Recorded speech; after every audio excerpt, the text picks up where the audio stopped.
Sir first ಎಷ್ಟು KG ಇದ್ರಿ? Sir 112 ಇದೆ. ಈಗ ಎಷ್ಟಿದ್ದೀರಾ? 96 ಇದೀನಿ ಸರ್. ನಮ್ಮ ಜೀನಿ ಸ್ಲಿಮ್ ನ ಯೂಸ್ ಮಾಡಿ 112 ಕೆಜಿ ಇದ್ದವರು ಈಗ 96 ಕೆಜಿ ಬಂದಿದ್ದಾರೆ. ಜಸ್ಟ್ ಎಷ್ಟು ತಿಂಗಳಲ್ಲಿ ಸರ್? 4.5 month sir. ಸಣ್ಣ ಆಗ್ಬೇಕು ಅನ್ನೋರ್ಗೆ ಏನ್ ಹೇಳ್ತೀರಾ ಸರ್? ಜೀನ್ಸ್ ಸಿಮ್ ತಗೊಳ್ಳಿ, ಪ್ರಾಡಕ್ಟ್ ಚೆನ್ನಾಗಿದೆ. ಹೆಲ್ತ್ ಇಶ್ಯೂಸ್ಗೆ ಏನು ಬರಲ್ಲ, ಸೈಡ್ ಎಫೆಕ್ಟ್ ಇಲ್ಲ. ಈ ಶುಗರು, ಅಸಿಡಿಟಿ ಈ ಥರದ ಯಾವುದೇ ರೀತಿ ಕಾಯಿಲೆ ಬರಲ್ಲ ಸರ್.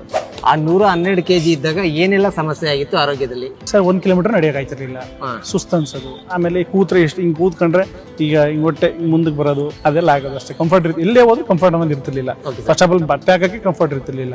16 ಕೆಜಿ ವೆಯ್ಟ್ ಲಾಸ್ ಆದ ನಂತರ ಏನ್ ಅನ್ನಿಸ್ತಾ ಇದೆ? ಇವಾಗ ಫಿಟ್ ಅನ್ಸುತ್ತೆ, ಎಷ್ಟು ದೂರ ಬೇಕಾದ್ರೂ ನಡಿಬಹುದು. ಇವಾಗ ತಾನೇ ಫ್ರೆಂಡ್ಸ್ ಜೊತೆ ಒಂದು 3-4 ಕಿಲೋಮೀಟರ್ ನಡೆದಿದ್ದೀವಿ ನಾವು. ನಮ್ಮ ಸ್ಲಿಮ್ ಬಳಸೋರ್ಗೆ ಏನ್ ಹೇಳ್ತೀರಾ ಸರ್? ಸುಮ್ಮನೆ ಹಾಸ್ಪಿಟ್ಲು ಅದು ಇದು ಅಂತ ಖರ್ಚು ಮಾಡೋಕ್ಕಿಂತ ಜೀನಿ ಸ್ಲಿಮ್ ಯೂಸ್ ಮಾಡಿ ಮತ್ತೆ ಒಳ್ಳೆ ರಿಸಲ್ಟ್ ಬರುತ್ತೆ. ನೋಡಿ, ನೀವು ಸಣ್ಣ ಆಗಬೇಕು, ಹೆಲ್ತಿ ಆಗಿರಬೇಕು, ಫಿಟ್ನೆಸ್ ಆಗಿರಬೇಕು ಅಂತ ನಮ್ಮ ಜೀನಿ ಸ್ಲಿಮ್ನ ಯೂಸ್ ಮಾಡಿ ಪ್ರವೀಣ್ ಸರ್ ಥರ ನೀವು ಸಣ್ಣ ಆಗಿ.